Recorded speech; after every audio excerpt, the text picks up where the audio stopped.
Sylhet city corporation এলাকার নবায়নহীন ও লাইসেন্সবিহীন ক্লিনিকের বিরুদ্ধে অভিযানে নেমেছে জেলা প্রশাসন। একটি প্রতিষ্ঠান সিলগালা ও আরেকটিকে জরিমানা করে বাকিগুলোকে লাইসেন্স নবায়নে বেঁধে দেওয়া হয়েছে সময়। তবে হাসপাতাল কর্তৃপক্ষ নবায়ন প্রক্রিয়া সময় সাপেক্ষ দাবি করলেও প্রশাসন বলছে অভিযান চলমান থাকবে। সিলেট সিটি কর্পোরেশন এলাকার অনিবন্ধিত এবং লাইসেন্স নবায়ন না করা প্রতিষ্ঠানের বিরুদ্ধে অভিযানে নেমেছে জেলা প্রশাসন। 14টি প্রতিষ্ঠানের তালিকা করে এরই মধ্যে ব্যবস্থা নেওয়া হয়েছে 2টি প্রতিষ্ঠানের বিরুদ্ধে। নির্দিষ্ট সময়ের মধ্যে লাইসেন্স নবায়ন না করলে বাকিগুলোর বিরুদ্ধেও ব্যবস্থা নেওয়ার কথা বলছে জেলা প্রশাসন। তারা আসলে তাদের লাইসেন্সটা হালনাগাদ না করেই ব্যবসা পরিচালনা করতেছেন দীর্ঘদিন ধরে। তাদের বিরুদ্ধে আইনানুগ ব্যবস্থা নিয়েছি এবং 15 দিনের সময় দেওয়া হয়েছে। 15 দিনের মধ্যে তারা তাদের কার্যক্রমগুলো শেষ করবেন। সিটি কর্পোরেশন এলাকায় বেসরকারি হাসপাতাল ও ক্লিনিকের সংখ্যা 80টি। এর মধ্যে 2টি প্রতিষ্ঠান চলছে লাইসেন্স না নিয়েই।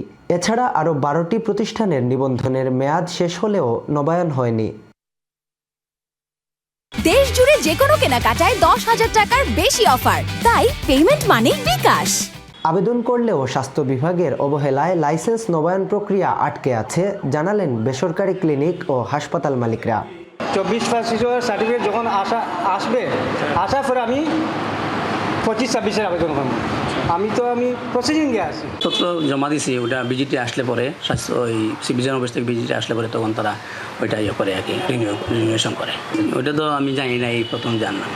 তবে প্রশাসন বলছে আবেদন প্রক্রিয়ায় ত্রুটি, নির্ধারিত শর্ত পূরণ না করা সহ বিভিন্ন কারণে লাইসেন্স নবায়ন করা যাচ্ছে না। অভিযানে পেয়েছি আমরা যে সঠিকভাবে আছে, আমরা তাদেরকে অ্যাপ্রিসিয়েট করব, আমরা ভালোটাকে অ্যাপ্রিসিয়েট করব যে তারা ইউজ করতেছে, এবং সেটাকে আমরা আরও এনকারেজ করব যে আপনারা এটা ব্যবহার করেন, এবং অন্যান্য হাসপাতালগুলোকে আমরা সেটা এনকারেজের দিকে যাব। প্রায় 80টার মতো ক্লিনিক আছে এবং এদের কাগজপত্র আমি চেক করলাম, করে দেখলাম বেশ কয়েকটি ক্লিনিক, এদের সংখ্যা প্রায় 14টি, যাদের দীর্ঘদিন ধরে তাদের লাইসেন্সটা রিনিউ করা নাই। এর মধ্যেও তারা কোনো কার্যকরী পদক্ষেপ না করায় আমি জেলা প্রশাসকের কাছে আমরা একটি পত্র দিই।